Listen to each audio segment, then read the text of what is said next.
তো আজকে আমি যাচ্ছি আমার ঘর থেকে মোটামুটি 18 কিলোমিটার দূর, যেখানে নাকি অনেকগুলো ময়ূর আছে। আর রাস্তা যাওয়ার পথে এরকম মেঘে ঢাকা একটা আকাশ আর সুন্দর একটা পাহাড় দেখতে পাই।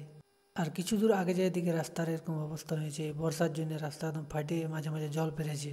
তারপর দেখি চারদিকে কাশফুল ফুটে আছে, কারণ দুর্গাপূজা আসছে সামনে, আর কাশফুল পুরো হাওয়ায় লোড। তখন আমিও বাইক থেকে নামি করে জায়গাটা একবার দেখলি ভালো করে, তো জায়গাটা চারদিকে একদম কাশফুল ফুটে আছে, ধান খেতে একদম সবুজ হয়ে আছে, মেঘে ঢাকা হয়েছে, চারদিকটা এত সুন্দর লাগছে দেখতে যে বলি আগে ময়ূর পরে হবে, আগে এইখানটায় ঘুরেলি একটু এনজয় করেলি। হ্যাঁ, এবারে যে জায়গাটা ময়ূর বার হয় আমি সেইখানে পৌঁছেও গেছিলি, আর ময়ূর আমি দেখতেও পাইছিলি প্রায় 9টার মতন।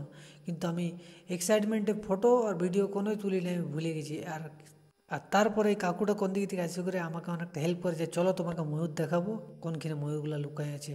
তখন আমিও ফুর্তিটা পরে যেতে লাগলি যে হ্যাঁ দেখতে পাবো, যাওয়াটা বটে, একজন হেল্প করছে সাথে, তাহলে তো কোনো ব্যাপার নেই, দেখা তো যাবে। কিন্তু আমি তো ভাবছিলি এই 9টা ময়ূরে হয়তো দেখেছি এরকম কম কম আছে, কিন্তু এই কাকুটা যেটা বললি যে এখানে 9টা ময়ূর, এখানে অনেকগুলো ময়ূর আছে, তুমি গুনি ফুরাতে পারবেন যে এত ময়ূর আছে। তো বাস আমিও পুরো ফুর্তিটা আগাই যাচ্ছি, আগে দিকে যাচ্ছি, কারণ ময়ূরটা আছে ওইখানে যে তাল গাছ দেখতে পাচ্ছি, সেই তাল গাছের নিচে বসে আছে ময়ূরগুলা।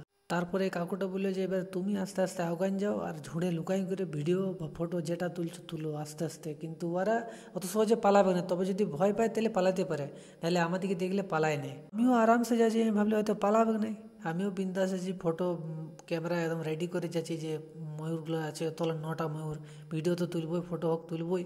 কিন্তু ঠিক যে সামনে গেছি, বাস ময়ূরগুলো দিলে তাল গাছের তলটায় লুকায়।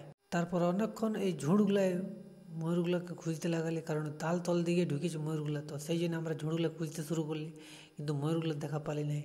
আর এখন হচ্ছে বর্ষার সময়, চারদিকে ক্ষেত বাদ সব ভরে আছে, ওই জন্য আমরা বেশি চেষ্টাও করতে পারছি না যে ওদের কাছ থেকে যাবো। আর ময়ূরগুলো এমনভাবে লুকাইলে ওদিকে তো দেখতে পারি না, এত স্পিডে দৌড়ে গেলে কিন্তু দেখতে পারি না।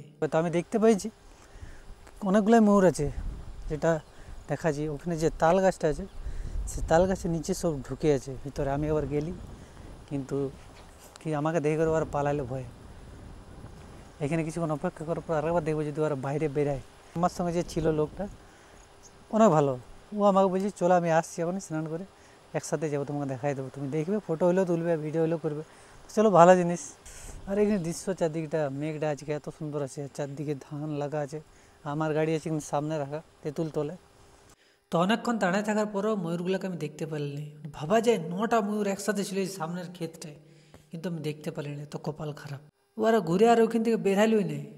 আমার এত বেশি আফসোস লেগেছিল যে এতক্ষণ দাঁড়ান থাকলে তাও আমি ময়ূরগুলোকে দেখতে পারিনি। যাই হোক, পরে আমি আবার আসবো, আর ময়ূরগুলোর ফটো হোক বা ভিডিও আমি তুলবই আর তোমাদেরকে দেখাবোই। তো দেখা হচ্ছে পরের ব্লগে, চলো বাই বাই।